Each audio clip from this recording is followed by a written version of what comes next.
Elon Musk आखिर अपने products को इंडिया में किसे बेचना चाह रहे हैं? किस पार्टिकुलर ग्रुप को टारगेट कर रहे हैं? उनके प्रोडक्ट्स तो इंडिया में कहीं भी फिट होते नजर नहीं आ रहे।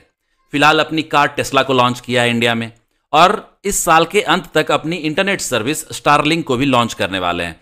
और दोनों ही प्रोडक्ट्स की प्राइस अभी तक जितना रिवील हो पाया है, टेस्ला कार की on road price above 75 lakh जाएगी, और स्टारलिंक की डिवाइस कुछ 30,000 के आसपास देकर लेना होगा आपको, और मंथली चार्जेस 3,000 के अप्रॉक्स होगी।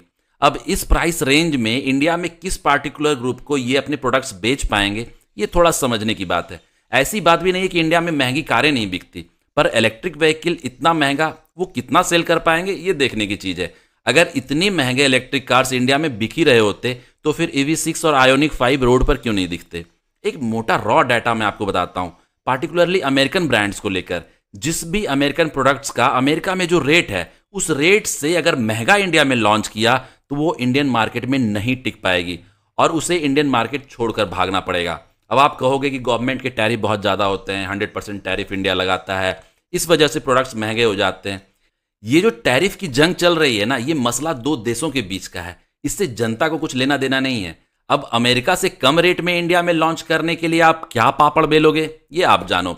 आप इंडिया में फैक्ट्री लगाओ, इंडियन गवर्नमेंट से निगोसिएशन करो, बट अगर रेट आप अमेरिका से कम नहीं दे पा रहे हो तो आपका इंडियन मार्केट में आना बेकार है। आपको मैं दोनों तरह के एग्जाम्पल देता हूं, जो अमेरिकन ब्रांड इंडिया में टिके हुए हैं और जो इंडिया छोड़कर भाग चुके हैं। भागने वालों में हार्ले डेविडसन, फोर्ड, सेवर्ले, और जो टिके हुए हैं उसमें Netflix, Amazon Prime, McDonald's, KFC, Domino's, Apple, Nike, Coca Cola और भी कई सारे होंगे। आप इन ब्रांड्स का प्रोडक्ट का rate India versus US check कर लो।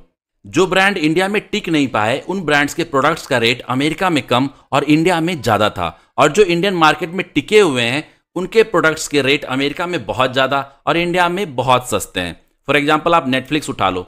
US में नेटफ्लिक्स का सबसे कम का रिचार्ज लगभग 700 का है और ज़्यादा से ज़्यादा 2400 का। इंडिया में स्टार्टिंग नेटफ्लिक्स का 149 रुपीज़ ओनली, और ज़्यादा से ज़्यादा 649। अमेजॉन प्राइम का सब्सक्रिप्शन US में महीने का लगभग 1500 है और इंडिया में साल का 1500। कोका कोला की 1 लीटर बोतल US में 221 रुपये और इंडिया में 42। जितने भी ब्रांड्स मैंने बताया जो इंडिया में टिके हुए हैं, आप इंडिया वर्सेस US करके रेट चेक कर लो। ब्रांड भाग गए हैं, उनका भी रेट US वर्सेस इंडिया करके चेक कर लो।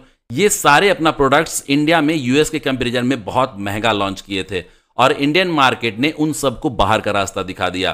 टेस्ला की मॉडल Y तो अमेरिकन रेट से 2 गुने ज़्यादा रेट पर इंडिया में लॉन्च हुई है। अब इंडियन मार्केट टेस्ला के साथ यही सुलूक करेगी या फिर थोड़ा बहुत रहम दिखाएगी, ये तो आने वाला समय ही बताएगा।